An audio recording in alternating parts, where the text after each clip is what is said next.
আগামী বাংলাদেশ সুন্দরভাবে যেন ভোটের অধিকার প্রতিষ্ঠিত হয়।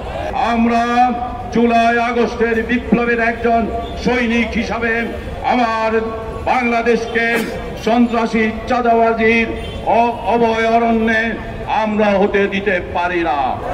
54 বছর যাবৎ নির্বাচন হয়েছে, স্বৈরাচার প্রতিষ্ঠিত হয়েছে, আবার তাদেরকে খেদানোর জন্য, প্রতিহত করার জন্য আবার বৃদ্ধ যুবক সবাই রক্ত দিয়েছে, বারবার রক্ত দিয়েছে।